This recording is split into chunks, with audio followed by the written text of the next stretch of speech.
मित्रो, आजच्या भागामध्ये अतिशय महत्त्वाचा हा भाग आहे. आई वडील, मुलगा मुलगी यांनी तो ऐकावा. पालक आणि पाल्य यांच्यासाठी अतिशय महत्त्वाचा हा व्हिडिओ आहे.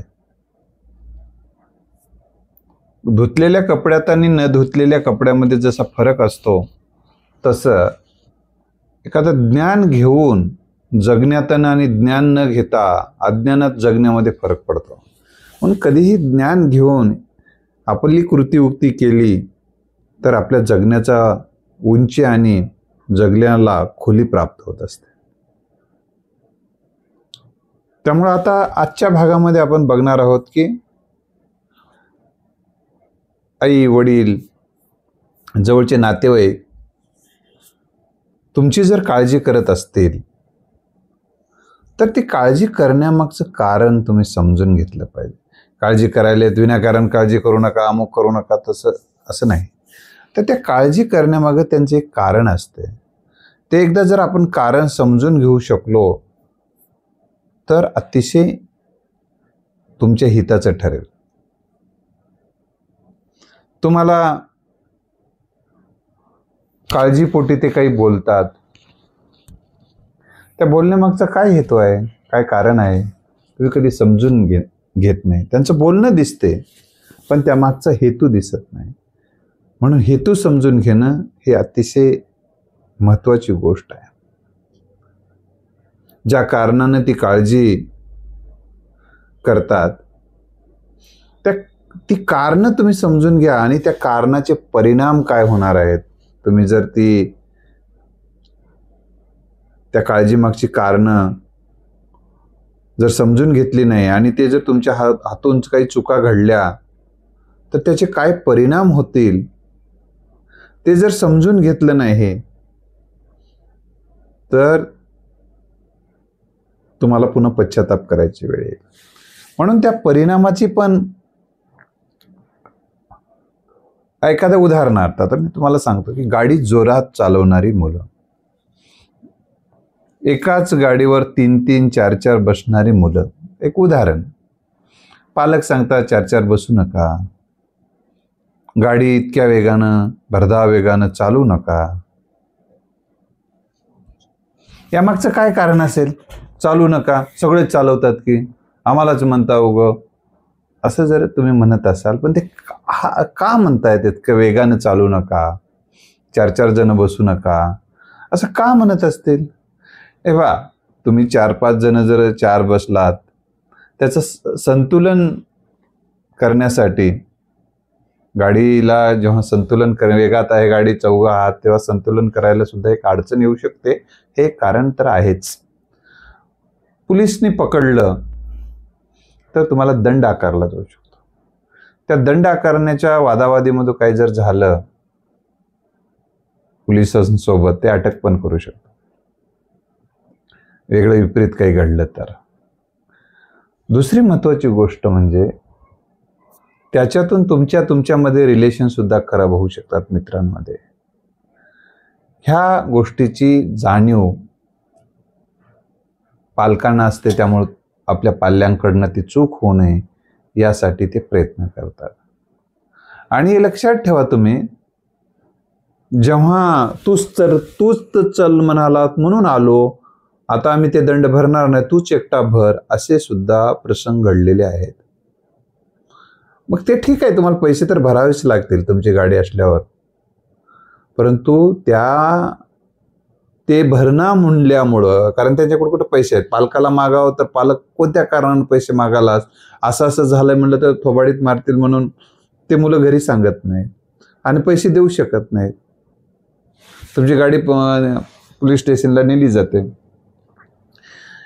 हा जो काही प्रकार घडतो आणि मग ते पैसे ती गाडी सोडून आणण्यासाठी जो काही मानसिक आर्थिकचं फारसं वाटत नाही पालकांना. एखाद्या वेळी जाऊ दे मध्ये पैसे देतील, पण जे पोलीस स्टेशनला जावं लागलं,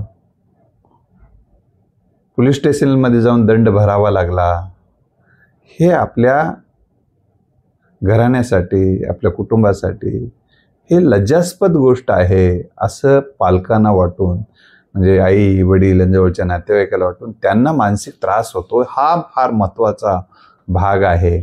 आणि मुलांनी मुलींनी याचा विचार अवश्य करावा की आपला जन्म आपल्या पालकांना, आपल्या आईवडिलांना, आपल्या जवळच्यांना चिंता काळजी लावण्यासाठी झालाय का त्यांच्या चिंता काळजी, त्यांचे प्रश्न अडचणी समस्या दूर करण्यासाठी झालेला आहे असा विचार करा. आपण इतरांशी बोज आहोत का? इतरांसाठी समस्या होऊन बसलोय का? इतरांसाठी आपण प्रश्न होऊन बसलोय का? इतरांसाठी टेन्शनचा विषय आपण झालो का? याचा विचार करावा. आपण जर इतरांच्या वेगवेगळ्या समस्या निर्माण करणं, त्या समस्येमधून वेगवेगळे प्रश्न निर्माण करणं आणि प्रश्न अडचणी समस्या निर्माण केल्यामुळे जे होणारे दुष्परिणाम जे सहन करावे लागतात, यातून सगळा जो ताप सुरू होतो, या तापाचे जनक आपण ठरणार असू तर मित्रो, याचा पुनर्विचार करण्याची गरज आहे. आपल्यामुळे कोणाला, आपल्या कुटुंबियांना आणि इतरांना सुद्धा मदत झाली पाहिजे, सहकार्य झालं पाहिजे. आपण म्हणजे एक प्रकारचं काहीतरी काळजीचं कारण बनलो त्यांच्या, असं आपल्याकडून होऊ नये. आणि आपल्यासाठी चांगली गोष्ट नाही आणि कुटुंबासाठी पण. किमान आपल्याला त्यांचे प्रश्न अडचणी समस्या त्यांची काळजी दूर करता आली नाही तरी किमान काळजी तरी त्यांना लावू नये, एवढा तरी पुरुषार्थ, एवढा तरी पराक्रम, एवढं तरी सहकार्य होणं गरजेचं आहे. हा एक उदाहरण मी दिलेलं आहे. आणि आज तुम्ही जे न ऐकता तुम्ही काही गोष्टी जर करत असाल आणि त्याचे दुष्परिणाम जर जेव्हा भोगावे लागतील तेव्हा तुम्हाला पश्चातापाशिवाय हाती काही नसणार आहे. वेळ निघून गेलेली असेल तेव्हा पश्चाताप करण्याशिवाय काही हाती लागणार नाही. घुमेंगे नाचेंगे फिरेंगे और ऐश करेंगे, हे जे काही सूत्र काही जणांच्या डोक्यात आहे, ऐश करेंगे म्हणजे काय करेंगे, हे आपल्याला जरास आम्हाला ऐश करू देत नाहीत. म्हणजे काय करू देत नाहीत? तुम्हाला तुमच्या ऐश करण्याच्या ज्या काही कल्पना आहेत,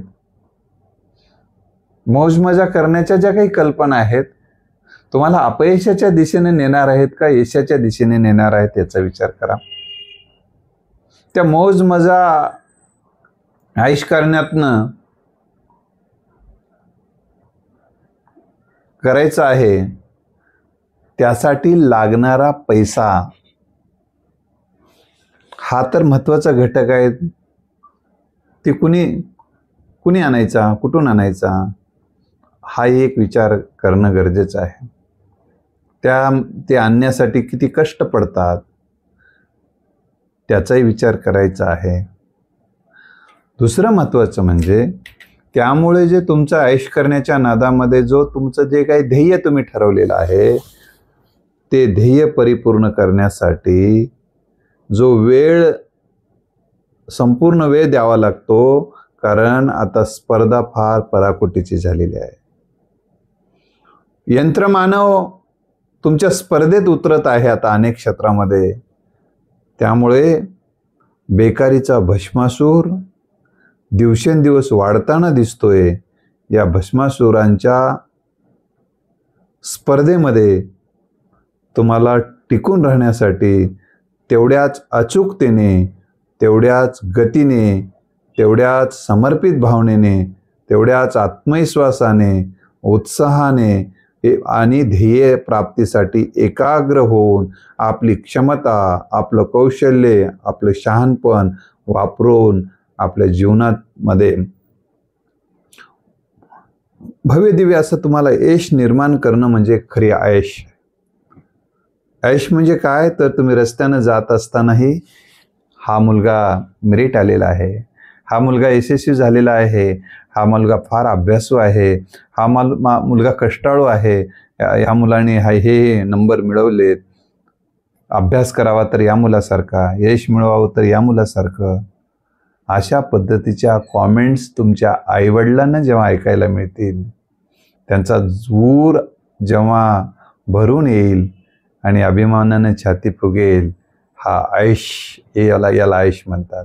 त्याचबरोबर तुम्हाला सुद्धा हे शब्द ऐकून आपण करतो आहोत ते खरंच कौतुकास्पद आहे. आपली प्रेरणा लोक घेत आहेत, आपल्याकडून लोक प्रोत्साहन घेत आहेत. आपण इतरांच्या जगण्याची प्रेरणा आहोत, इतरांच्या जगण्याचं आपण होकायंत्र आहोत आणि ते बनत आहोत. आपल्याकडे लोक एक प्रेरणा म्हणून, एक मार्गदर्शक म्हणून पाहत आहेत.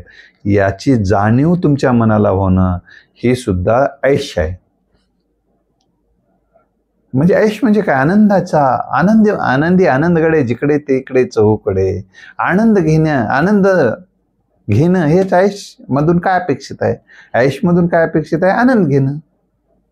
आणि हा जो काही आनंद आहे हा पुन्हा पुन्हा घेता येतो. हा आनंद आहे, याला कर्तृत्वाचं अधिष्ठान आहे. आनंदाला हा वांज नाही आनंद. हा केवळ कल्पनेतला आनंद नाही, हा वास्तवातला आनंद आहे. हा केवळ आनंद नाही, हा तुम्ही निर्माण केलेला इतिहास आहे.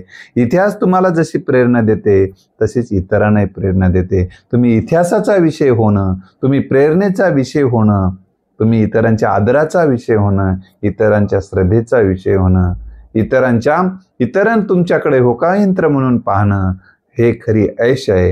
ही ऐश तुमच्या जीवनात यावी. मुलगा आपल्या स्वतःच्या पायावर उभा राहावा, त्याच्या जीवनात भलं व्हावं, त्याच्या हातून काही घडू नये विपरीत असं, यासाठी आईवडील जी काळजी तुमची करतायत, या काळजी तुम्ही समजून घेऊन वाटचाल करावी, एवढीच हात जोडून विनंती करून मी थांबतो. धन्यवाद.